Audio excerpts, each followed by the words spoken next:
Over hyped food and அதுக்கு பதிலாக simple and affordable alternatives என்னென்ன இருக்குன்னு பார்த்துருவோமா? ஹாய், அம்பாவ்யா நியூட்ரிஷனிஸ்ட்ங்க. ஃபர்ஸ்ட் ஒன் பார்த்தீங்கன்னா சீபக்தான் ஜூஸுங்க. இது ரொம்ப வைரல் ஆகிட்டு இருக்கு, ட்ரெண்ட் ஆகிட்டு இருக்கு. அண்ட் இதுக்கு பதிலாக the same amount of vitamin C ஆம்லாலேயே இருக்குங்க. செகண்ட் பார்த்தீங்கன்னா பீனட் குக்கீஸ். இது ஃபுல்லாக மைதா அண்ட் சுகர் தாங்க. அதுக்கு பதிலாக ஹோம்மேட் சிக்கீஸ், பீனட் சிக்கீஸ் மாதிரி பண்ணிட்டு போயிடலாம். தேர்ட் பார்த்தீங்கன்னா சியா சீட்ஸ். இது எக்ஸ்பென்சிவ் அண்ட் இம்போர்ட்டடும் கூட. அதுக்கு பதிலாக சிம்பிள் அண்ட் அஃபோர்டபுளாக சப்ஜா சீட்ஸ் கிடைக்குதுங்க. Same amount of hydration and same amount of ஃபைபருங்க. ஃபோர்த் பார்த்தீங்கன்னா ஆல்மண்ட் மில்க்.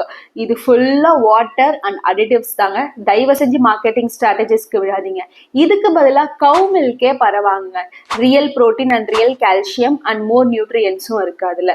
ஃபிஃப்த்து பார்த்தீங்கன்னா மல்டி விட்டமின் கம்மிஸ்ங்க. த பிக்கர் நோ இதுக்கு தான் நான் சொல்லுவேன். பிகாஸ் இது எல்லாருமே பண்ணிட்டு இருக்கீங்க. அது சாக்லேட்டுக்கு சமங்க. நீங்கள் இதில் ₹1 ₹2 சாக்லேட்ஸ் வாங்கி சாப்பிட்டு போயிடலாம். அந்த அளவுக்கு தான் அது ஈக்குவல். இதுக்கு பதிலாக நீங்கள் ஃப்ரூட்ஸே சாப்பிட்டு போயிடலாம். ரியல் விட்டமின்ஸ் அண்ட் மினரல்ஸ் அதுலயே இருக்கு.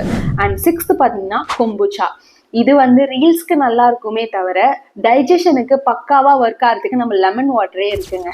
ஸோ சிம்பிள், அஃபோர்டபுள் அண்ட் ரொம்ப எக்ஸ்பென்சிவா இல்லாம ஃபுட்டை சூஸ் பண்ணுங்க. இந்த மாதிரி யூஸ்ஃபுல் இன்ஃபர்மேஷனுக்கு என்ன ஃபாலோ பண்ணிக்கோங்க.